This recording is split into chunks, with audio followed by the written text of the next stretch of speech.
The invitation came in a cream-colored envelope with gold embossing. You are cordially invited to the National Innovation Awards ceremony honoring this year's Young Innovator Award recipients. My name was printed right there. Third line down. Recipient, Alex Morgan, Software Innovation category. I'd won. Out of 300 applicants nationwide. 26 years old. My facial recognition accessibility software for visually impaired users had been selected as one of the top innovations of the year. The ceremony was on December 15th, black tie. Kennedy Center in D.C. My project would be featured. I'd give a 3-minute speech. There'd be press. Industry leaders. Potential investors. It was the biggest moment of my career. I called my parents that night. Hey, got some news. What's up? Mom's voice was distracted. TV in the background. I won an award. National Innovation Awards. It's a big deal. Ceremony is December 15th in D.C. Oh, that's great, honey. Congratulations. There's a dinner after. You and Dad are invited. +1's allowed. I can get you tickets. Pause. December 15th? Yeah. Saturday night. I know it's short notice, but I just found out. Longer pause. Let me check with your father. I heard muffled conversation. Dad's voice in the background. Mom came back. Sweetie, that's the same weekend as Ethan's basketball tournament. Ethan.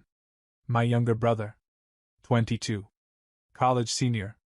Point guard. It's one night, I said. The tournament is all weekend, right? Yes, but it's the championship bracket.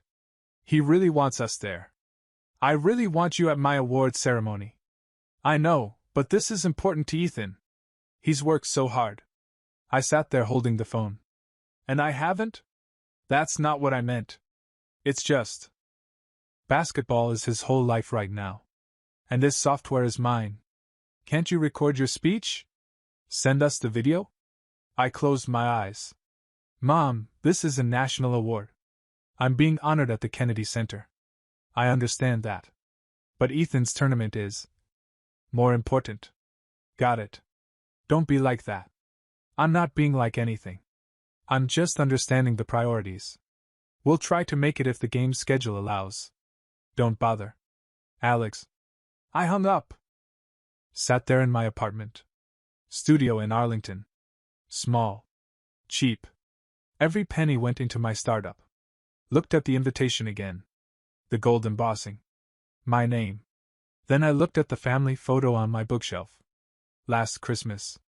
All of us at Ethan's college. We'd driven 8 hours to watch him play. Mom wore his jersey number. Dad had a foam finger. I'd been in the photo. Back row. Cropped half out when Mom posted it on Facebook. That was fine. That was normal. I opened my laptop. Composed an email to the awards committee. 2 guests. Names: Maya Rodriguez and James Park. Maya was my business partner. James was my mentor from grad school. Not my parents. Not my brother. People who'd actually been there. I hit send. The next 2 weeks were chaos. Finalizing my speech. Getting my tux tailored.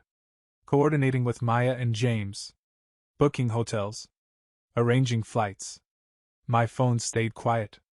No follow-up from Mom. No call from Dad. 3 days before the ceremony, Ethan texted. Heard you won something. Congrats, bro. Just that. No questions. No details. Just enough to say he'd acknowledged it. I didn't respond. December 14th. I flew to D.C. Met Maya and James at the hotel. Your parents coming tomorrow? Maya asked over dinner. No. Oh. Work thing?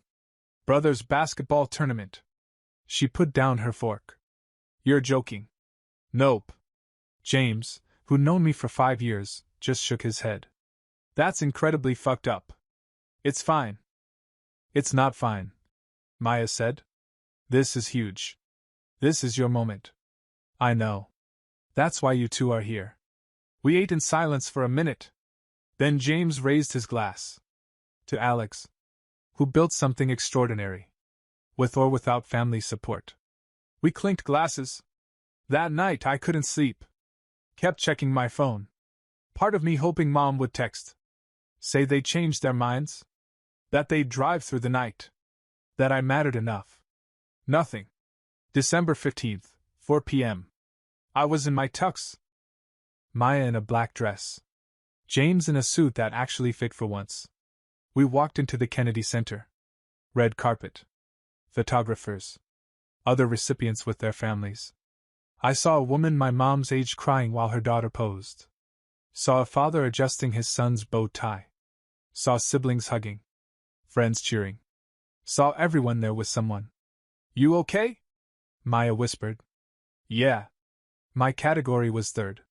Software innovation. They showed a video about my project.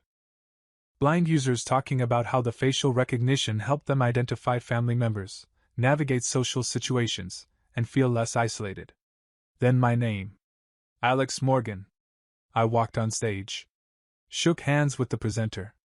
Accepted the Crystal Award. It was heavy. Substantial. Looked out at the audience. Hundreds of people. Industry leaders. Press. Families. And there 3 rows back. Maya and James. Standing. Applauding. Not my parents. But the people who believed in me when it mattered. I gave my speech. 3 minutes about accessibility, technology's responsibility to serve everyone, the users who inspired me. Got a standing ovation. Walked off stage. Held the award. Smiled for photos. And felt completely hollow. The dinner after was at a ballroom downtown. Open bar. Networking. Everyone talking about their innovations, their companies, their futures. I stood at the bar. Second whiskey. Watching everyone else celebrate with their families. My phone buzzed. Text from Mom. How did it go? I stared at that message. 4 words. Sent 6 hours after the ceremony ended. No. Wish we were there. No. We're proud of you. Just 4 words that felt like an obligation. I didn't respond. Another buzz. Ethan this time. We won! Championship baby! Basketball trophy. Photo attached. The team. Trophy. Mom and Dad in the background. Huge smiles. Dad's arm around Ethan. Mom crying happy tears. The exact support they couldn't give me. I put my phone away. Maya found me. Hey! Stop hiding. There's a venture capitalist who wants to talk about funding. I'm not hiding. You're literally standing in the corner drinking alone. I'm networking internally. She pulled me toward a group. Introduced me. I shook hands. Talked about my software. Handed out business cards. Pretended I was fine. That night, back at the hotel, I made a decision. Opened my phone. Looked at the family group chat. Last message was Ethan's championship photo. 17 responses. Celebrations. Congratulations. Pride. My award hadn't been mentioned once. I scrolled up. Found the last time I'd shared something. My software launched 3 months ago. 2 responses. Cool from Dad. Heart emoji from Mom. Compared to Ethan's basketball update the same week. 34 responses. Full conversations. Mom sharing with her friends. I took a screenshot. Saved it. Then I did something I'd been thinking about for years. I left the group chat. Not with an announcement. Not with drama. Just quietly removed myself. Then I went through my contacts. Blocked Mom's number. Blocked Dad's. Blocked Ethan's. Not out of anger. Out of clarity. They'd made their choice. December 15th, Kennedy Center. National Award. They'd chosen a basketball game. So I was choosing myself. I opened my email. Started a draft to my parents. Wrote and deleted 5 versions. Finally settled on. I won a national award tonight. Gave a speech at the Kennedy Center. Met investors who believe in my work.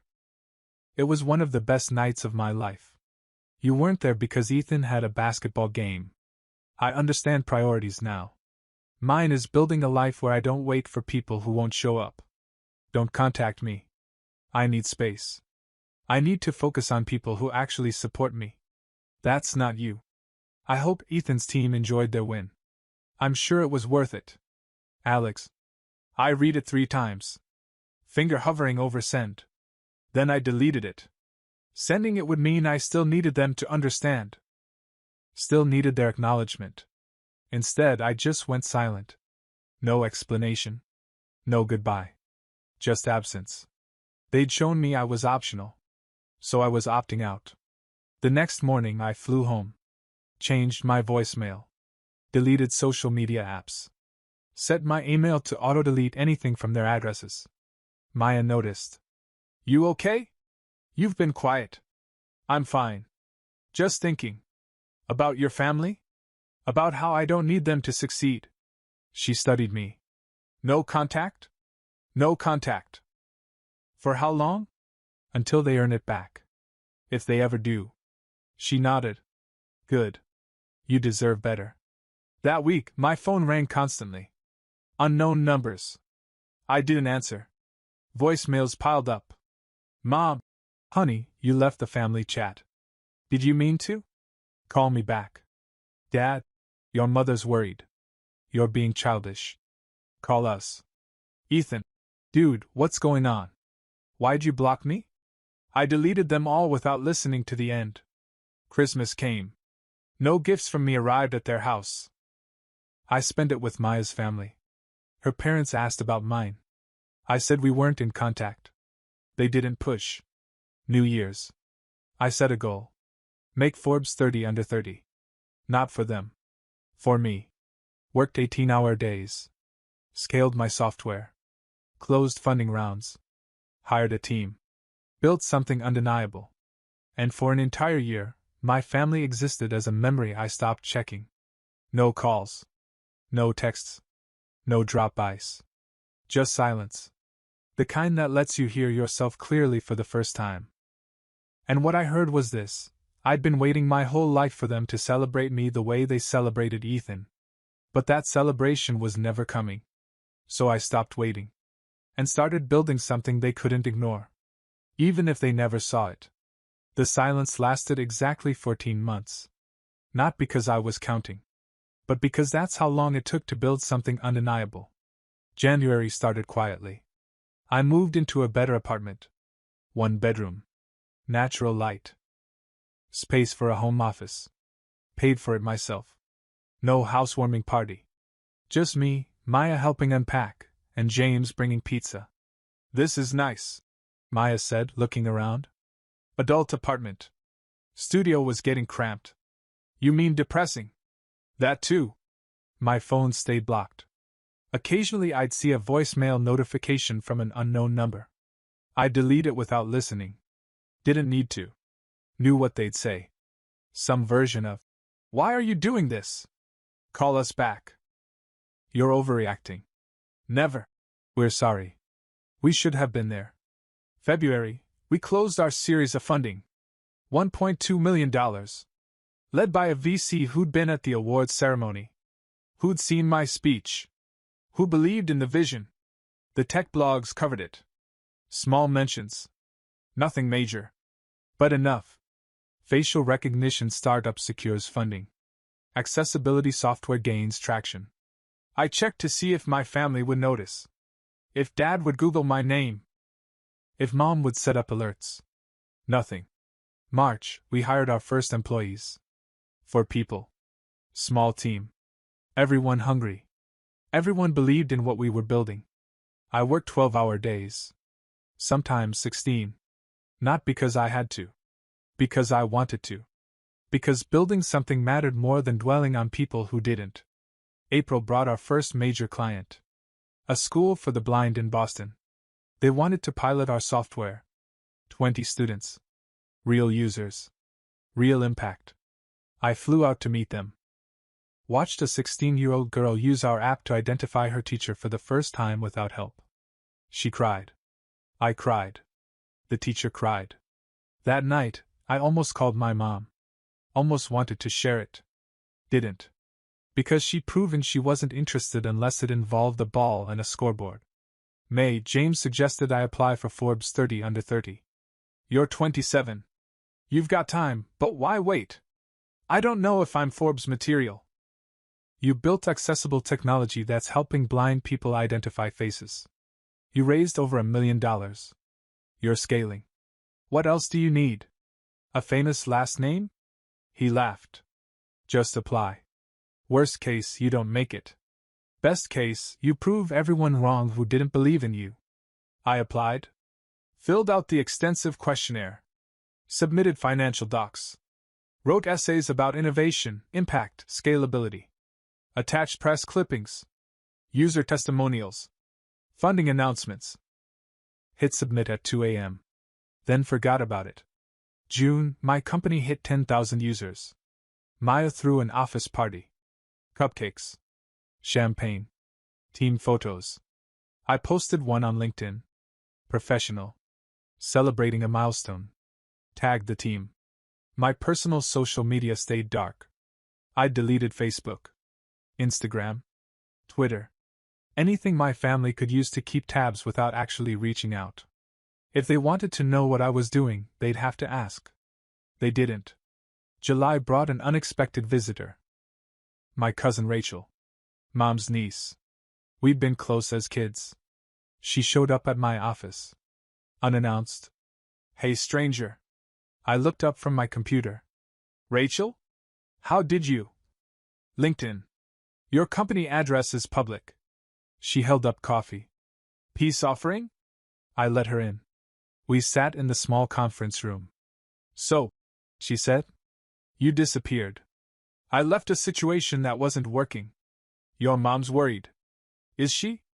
Okay, she's mostly confused. She doesn't understand what happened. I won a national award. They skipped it for Ethan's basketball game. I decided I didn't need people who treat me like an afterthought. Rachel was quiet. That's fair. Is it? Because apparently I'm the bad guy for having boundaries. You're not the bad guy. But you know how your family is. Ethan's the star. Always has been. And I'm supposed to just accept that. No. I'm saying I get why you left. I studied her. Did Mom send you? God, no. She doesn't know I'm here. I came because I saw your funding announcement. 1.2 million? That's huge. Thanks. Also because I remember what it was like growing up. Watching Ethan get everything. Watching you get whatever was left over. I didn't think anyone noticed. I noticed. It sucked. And I'm sorry I never said anything. We talked for an hour. About family. About expectations. About what it meant to walk away from toxicity even when it shares your DNA. Before she left, she hugged me. I'm proud of you. What you've built. How you're handling this. All of it. Thanks, Rachel. If you ever want to grab coffee. Just us. No family drama. Let me know. I will. She left. And for the first time since the Kennedy Center, I felt like maybe someone in my family actually saw me. In August, we expanded to 3 more cities. Opened partnerships with accessibility organizations. Hired 2 more developers. Revenue was growing. Press coverage was growing. The company was becoming real. In September, I got the email. Subject, Forbes 30 under 30 congratulations. My hands shook as I opened it. Dear Alex Morgan. Congratulations. You have been selected for the Forbes 30 under 30 in the Enterprise Technology category. Out of over 15,000 nominations, you are among the 600 selected across all categories. The list will be published in our December issue, with an online announcement on November 30th. We'll need updated photos and a brief interview. Welcome to the Forbes 30 under 30 community. Best regards. Forbes editorial team. I sat there. Read it again. 3 times. I'd made it. Forbes 30 under 30. At 27. I called Maya. I'm in. In what? Forbes. She screamed. Actual screaming. Oh my God! Oh my God! James was next. He cried. I knew it. I knew you would. That night, the 3 of us went to dinner. Expensive place. Celebrating. They toasted me. Took photos. Posted about it. I smiled. Laughed. Felt proud. And didn't think about my family once. Because I'd done this without them. Despite them. The interview with Forbes happened via Zoom. A journalist asked about my journey. My inspiration. My challenges. Any family support? She asked. My business partner and my mentor. They've been there since the beginning. What about parents? Siblings? We're not in contact. Oh. Can I ask why? They prioritized my brother's basketball game over my awards ceremony. I decided to prioritize myself. She paused. That's going in the piece. Good. October passed in a blur. More growth. More users. More meetings. More proof that I'd made the right choice. November 29th, Forbes sent the advance copy. The magazine would hit stands December 1st. Online announcement November 30th at 6 a.m. Eastern Standard Time. I saw my photo. Full page. Next to my company name. My age. My achievement. Alex Morgan, 27. Founder and CEO, Vision AI.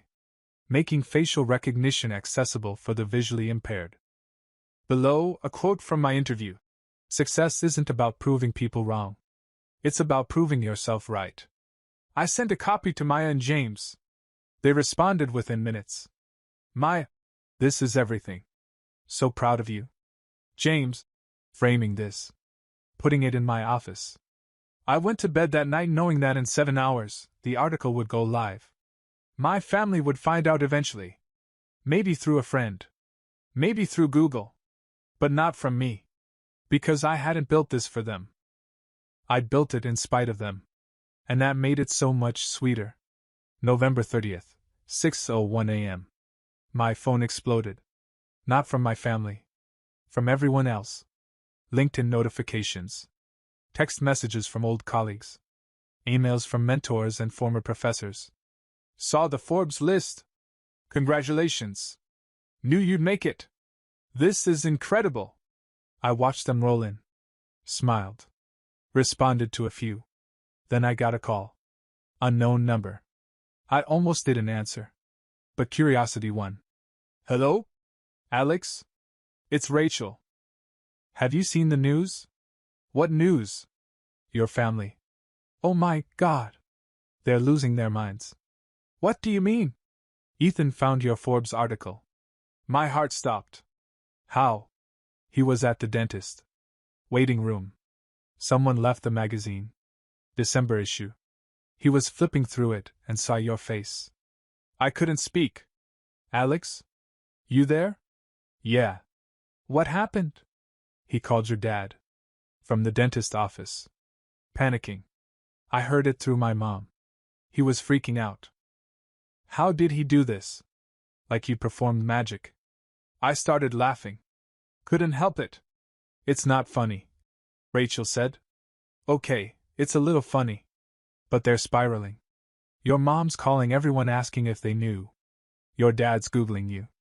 They found the funding announcement. The company. Everything. Good. They want to reach out. I'm still blocked. They'll find a way. Just warning you.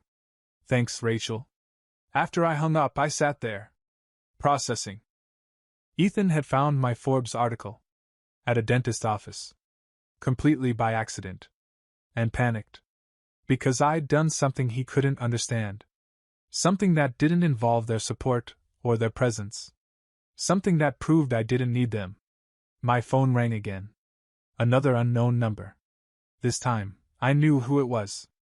And I had a choice to make. Answer and let them back in. Or let it ring and keep building the life I'd created without them. I looked at my Forbes magazine on the coffee table. My face. My company. My achievement. Made without them. Despite them. Beyond them. The phone stopped ringing. I didn't call back. Because some silences are more powerful than any conversation could ever be. The calls didn't stop. Over the next 3 days, I got 47 calls from unknown numbers. I let every single one go to voicemail. Listened to exactly 0 of them.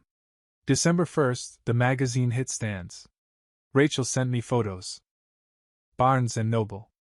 Airport newsstands. Grocery store checkout lanes. My face. On Forbes. Next to the words. 30 under 30. She also sent screenshots from the family group chat I'd left a year ago. Mom. Did anyone know about this? Ethan. I literally found out at the dentist. Dad. He never mentioned Forbes. And Lisa. Maybe because none of you talked to him? Mom. That's not fair. He cut us off. And Lisa. After you skipped his award for a basketball game. I screenshot that and sent it to Rachel. Your mom's a real one. Rachel. She's been waiting a year to say that LOL. The media requests started. Tech blogs wanted interviews. Podcasts wanted me as a guest. Local news wanted a feature on Hometown Success Story. I did 3 interviews. Each time, they asked about my journey. Each time, I told the truth. My family chose not to support me. So I built something without them. Clean. Factual. No emotion. But it resonated. The clips went viral. Forbes 30 under 30 founder on family who didn't believe in him. Tech CEO succeeds despite family choosing brothers basketball over his award. Comment sections exploded. This is why chosen family matters more than blood. Parents who play favorites deserve to lose their kids. He didn't need them to win. That's power. December 3rd, my office receptionist buzzed me. Alex? There's someone here to see you. Says she's your mother? My stomach dropped. Tell her I'm not available. I did. She says she'll wait. Tell her I'm not available today. Or tomorrow. Or ever. Pause. Okay. I'll let her know. 10 minutes later, Maya knocked on my door. Your mom's still in the lobby. I know. What do you want to do? Nothing. She'll leave eventually. She brought a casserole.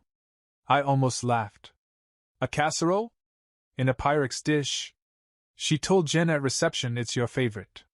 It's not. Maya sat down. Do you want to talk to her? No. Are you sure? Completely. She had 14 months to reach out. To apologize. To acknowledge what she did. She waited until I was in Forbes. That's fair. My mom stayed in the lobby for 2 hours. Eventually Maya went down and told her I wasn't coming out. She left the casserole. And a note. Maya brought both to my office. I threw the casserole away. Unopened. Read the note. Alex, I know you're upset. But this has gone on long enough. We're family. Family works through things. Call me. We need to talk. Love, Mom. I showed it to Maya. Notice anything missing? She read it. No apology. Exactly. Just you're upset like I'm being irrational. And we need to talk like I owe her a conversation. I crumpled the note. Threw it away with the casserole. December 5th, Dad tried a different approach. He showed up at my gym. 6 a.m., waited in the parking lot. I saw him when I pulled in. Sitting in his car. Drinking coffee. I parked 3 spaces away. Got out. He did too. Alex. Please. Just 5 minutes. I put my gym bag over my shoulder. No. I'm your father. And I'm your son. The one you forgot at the Kennedy Center. We didn't forget. We had a basketball game. I know. You made your choice. It wasn't like that. Then what was it like, Dad? He struggled. Ethan needed us. And I didn't? You're always so independent. You never seem to need us. I stopped. Turned to face him fully. I won a national award. I told you about it. Asked you to come. You said maybe if Ethan's game schedule allowed. That's not independence. That's you choosing. We were going to come to the next one. There is no next one. That was my moment. And you weren't there. We're sorry. Are you? Or are you sorry I made Forbes without telling you? He looked down. Both. At least you're honest. I started walking toward the gym. Wait. Just, your mother misses you.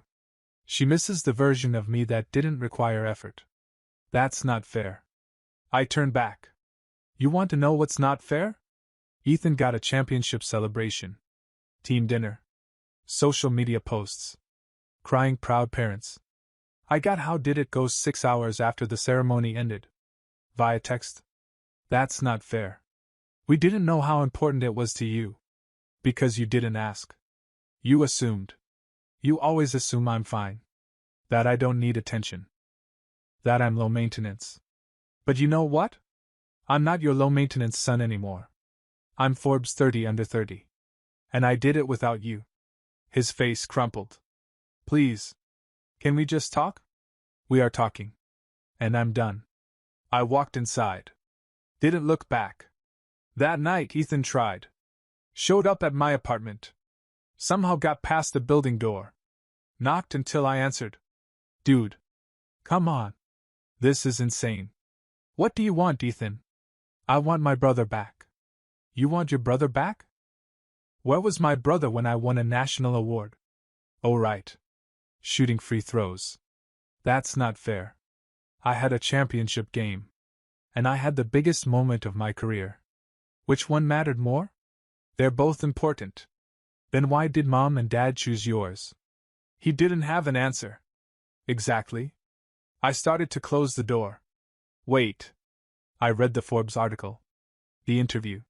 You said we weren't in contact. You told the whole world.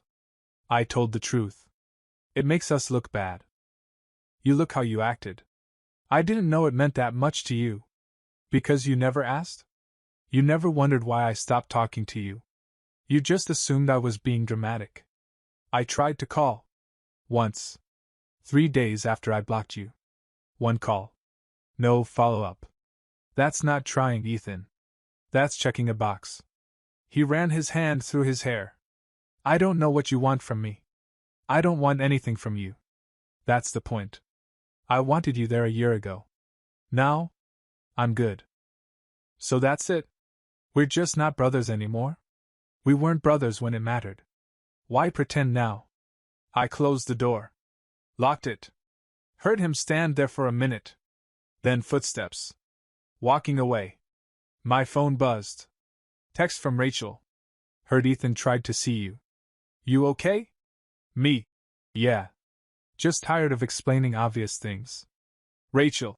For what it's worth, half the family thinks you're right. They're just afraid to say it. Me. That's nice. But I don't need their validation anymore. Rachel. I know.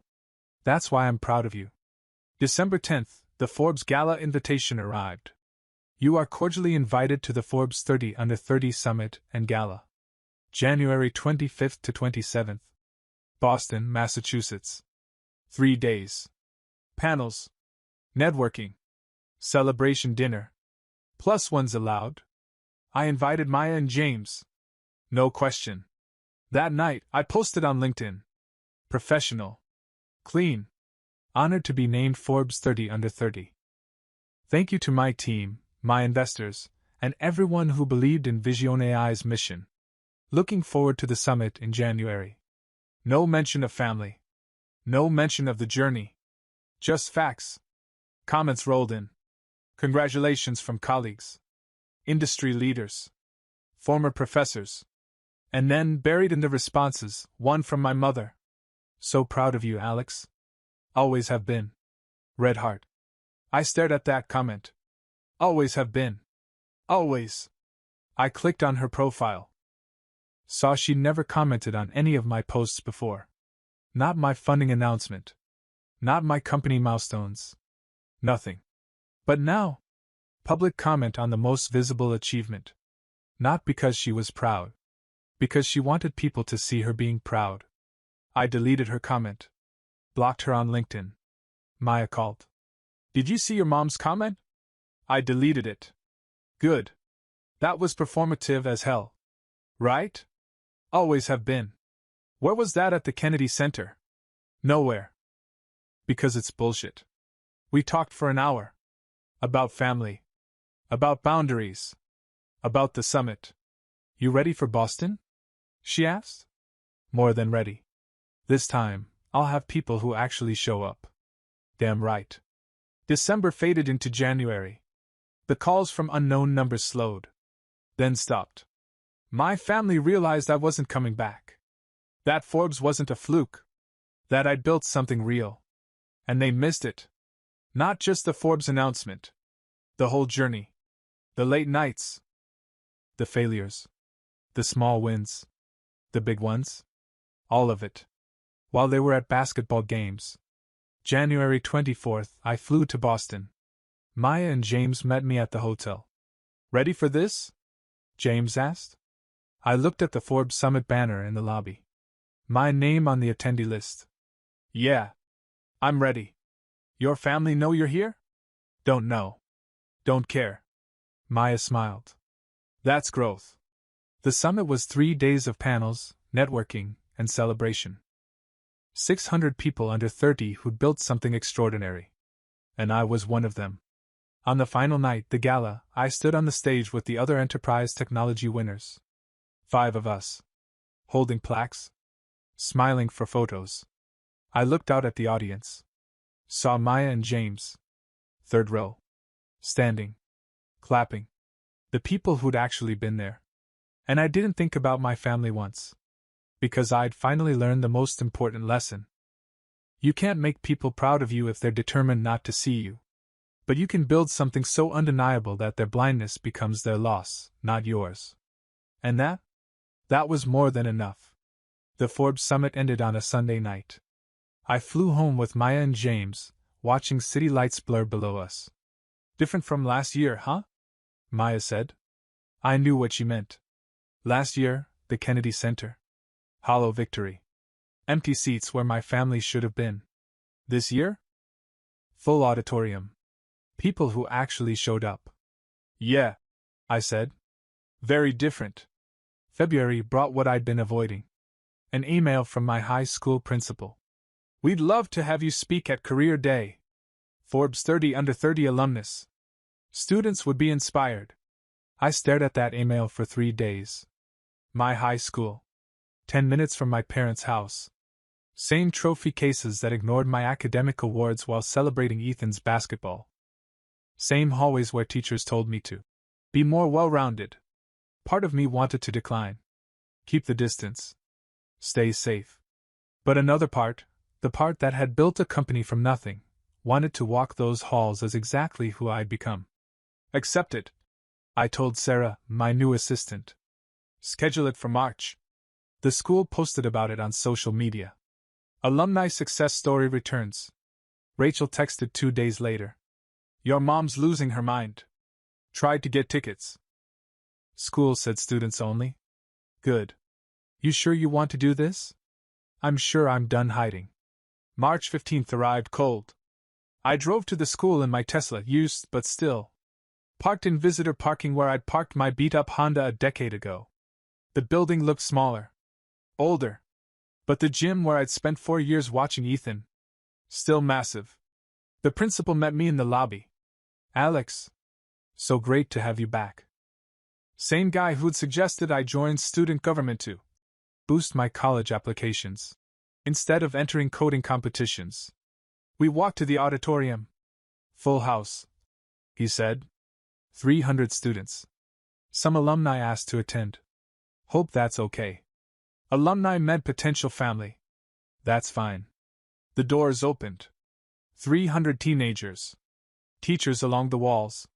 And in the back, standing room only. Rachel. My old English teacher. And 3 rows behind them. Mom. Dad.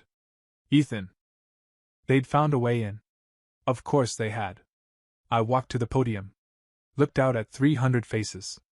And 3 in the back who never looked at me harder. My first slide. Not my company logo. A photo of me at 17. Skinny. Awkward. Alone in the cafeteria with a laptop. This was me, I said. Junior year. Working on my first app. It crashed constantly. But I was proud of it. Some students laughed. I showed it to my teacher. He said it was interesting. Then asked if I'd considered basketball instead. Uncomfortable laughs. Next slide. Kennedy Center invitation. 6 years later, I won a national award. Kennedy Center. Black tie. Press. Biggest moment of my career. Next slide. Empty auditorium seats. My family didn't come. Basketball game. Silence. Complete silence. I'm not saying this for sympathy. I'm saying it because that night taught me something. You can't build your dreams on someone else's approval. I looked directly at my parents. At Ethan. Some people will never celebrate you the way you need. That's okay. Their lack of vision doesn't determine your success. Your work does. I walked them through Vision AI. The users. The funding. Forbes. Success doesn't fix broken relationships. It doesn't make people who ignored you suddenly see you. It just proves you didn't need them to begin with. Final slide. Forbes 30 under 30 logo. So when someone tells you to be realistic, ignore them. When you achieve something and nobody notices, celebrate anyway. Because eventually, you won't need their attention. You'll have your own. Questions came. I answered for 30 minutes. About coding. Startups. Failure. Not one question about my family. But afterward, Mom found me in the library reception. Can we talk? Please? She looked smaller. Older. Tired.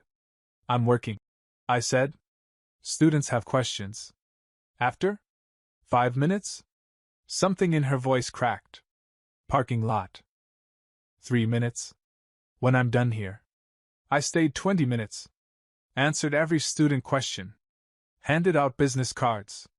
Then walked to the parking lot. They were waiting by my Tesla.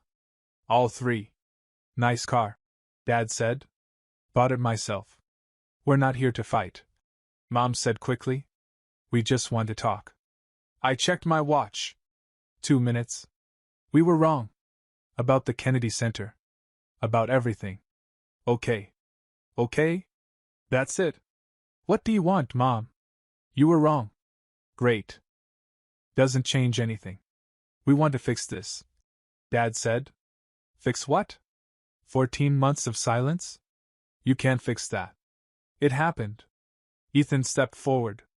You're my brother. That has to count for something. It counted when I needed you. Doesn't count now. So we don't get a chance? Mom's voice broke. I looked at her. Saw the same person who texted. How did it go? 6 hours after my ceremony. Who'd commented? Always proud. On LinkedIn after years of silence. I don't need you anymore, I said quietly. For 14 months, I built something extraordinary. Without you. Despite you. And I was happy. We're your family, Dad said. No. You're people I'm related to. Family shows up. We failed you, Mom said. Doesn't that mean anything? That we're admitting it? It means you can live with yourselves. Doesn't mean I have to let you back in. What do we have to do? Mom grabbed my arm. Tell me. I'll do anything. I looked at her hand. Then her face. You can't do anything. Because the person who needed you to show up doesn't exist anymore. I'm not waiting for your approval. I'm Forbes 30 under 30. I built a life that doesn't include you. I got in my car. Started the engine. Mom stood there. Crying. Dad's hand on her shoulder. Ethan looking lost. I felt nothing. Not satisfaction. Not revenge. Not sadness. Just closure. I drove away. Didn't look back. That night Maya called. How was it? Good. Productive. Your family showed up? Yeah. And I told them the truth. That I don't need them anymore. How do you feel? Light. I said. I feel light. That's good. Yeah. Really good. 3 months later, I got an email. From Ethan. Subject. No response needed. I almost deleted it. But curiosity won. Alex. I'm not trying to contact you. Just respecting your boundary. But I started therapy. To understand why I took you for granted. Why I never questioned Mom and Dad prioritizing me. I was selfish. I knew you were brilliant. I knew Mom and Dad treated you as an afterthought. And I did nothing. Because it benefited me. Your Kennedy Center Award? I remember thinking he'll understand. It's the championship. I didn't even consider going to both. I'm not asking for forgiveness. I just wanted you to know I finally understand. What I did. What they did. What we all did. You built something extraordinary. Not just your company. Yourself. And we missed it because we weren't looking. I'm sorry. Genuinely. Deeply. Sorry. Ethan. I read it 3 times. Saved it in a folder labeled Closure. It was everything I'd wanted to hear a year ago. But now, it just felt like confirmation. I was right. They were wrong. And I'd moved on. December came with snow. 2 years since the Kennedy Center. I decorated my house, bought with cash 6 months earlier. Small tree. Tasteful lights. Christmas morning I made coffee. Sat on my couch. Watched snow fall. My phone buzzed. Rachel. Merry Christmas. Merry Christmas. You doing okay? Yeah. You. Family's weird without you. Everyone pretends it's fine. But it's not. Not my problem to fix. I know. Just wanted you to know you're missed. By me at least. Thanks, Rachel. That means something. We hung up. I opened my laptop. Checked Vision AI metrics. 60,000 users. Growing. Real impact. Real change. That was my family now. Those users. My team. Maya. James. Rachel. People who showed up. Who celebrated. Who saw me. I looked at my Christmas tree. Small. Simple. Mine. And smiled. Because this quiet morning, in a house I bought, running a company I built, living a life I designed, this was the gift. Not revenge. Not proving them wrong. Just freedom. Freedom from waiting. From hoping. From needing people who never give me what I needed. I built something better. One boundary at a time. One day at a time. A life where I was never an afterthought. Where I was always the main character. Where I showed up for myself first. My phone stayed on the table. Silent. Peaceful. And I let it be. Because some silences aren't empty. They're full. Full of self-respect. Of boundaries. Of knowing your worth. And I'd never been richer.